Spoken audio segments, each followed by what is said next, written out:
بسم اللہ الرحمن الرحیم۔ آج کے اس سیشن میں انشاءاللہ تبارک و تعالی ہمارے سامنے کتاب کا سوال نمبر 113 ہے، اور اس سوال میں اسی مسئلے پر گفتگو کی گئی ہے۔ سوال میں پوچھا گیا ہے اور اس کا جواب جو دیا گیا ہے وہ یہی ہے۔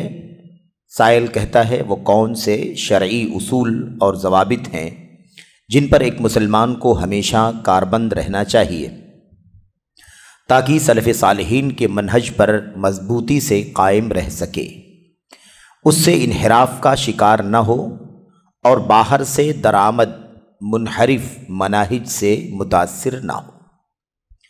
حقیقت میں ایک مسلمان کو اسی قسم کے سوالات کرنا چاہیے۔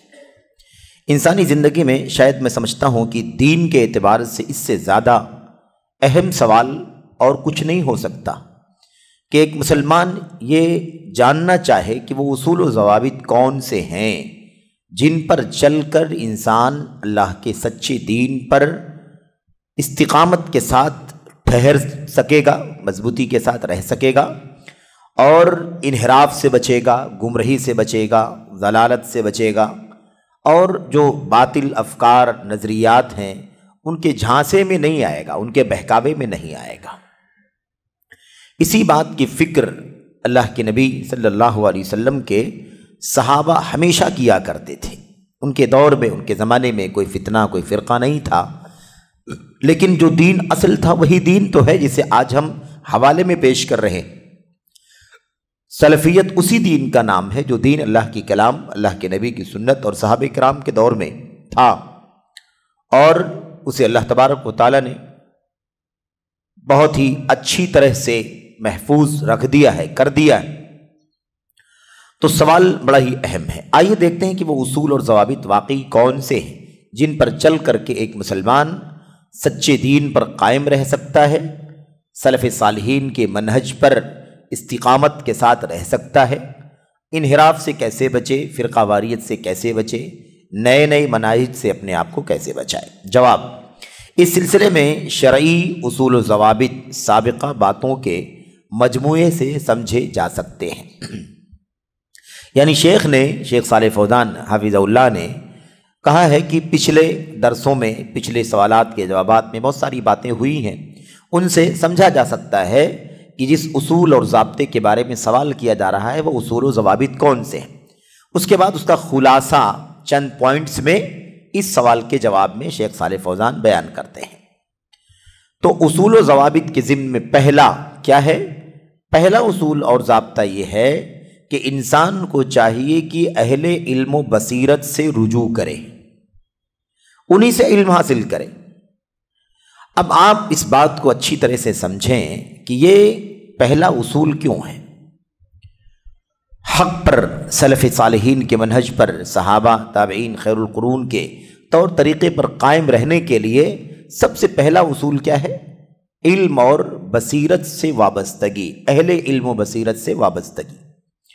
قرآن کریم جب اترا تو سب سے پہلے اسی بات کا حکم دیا گیا، علم حاصل کرنا، پڑھنا، اللہ کے نام سے پڑھنا، اللہ تبارک و تعالی جو ہم سب کا رب ہے، خالق و مالک ہے، اس کے نام سے پڑھنا، اس کی ساری نعمتیں، اس کے سارے احسانات کو جانیں، ربوبیت کی مثالوں کو سمجھیں، اور پھر اسی کے نام سے پڑھیں، اسی کو پہچانیں، اس کے دین کو پہچانیں، اس کی کتاب کو پہچانیں، اس کے نبی اور پیغمبر کو پہچانیں۔ یہ سب سے پہلی تعلیم ہے جو قرآن کریم کے نزول کے ساتھ امت کو، انسانیت کو دی گئی۔ تو اب یہ بہت بنیادی مسئلہ، انسان کو چاہیے کہ اہل علم و بصیرت سے رجوع کرے۔ رجوع کس سے کرنا ہے؟ اہل علم و بصیرت سے۔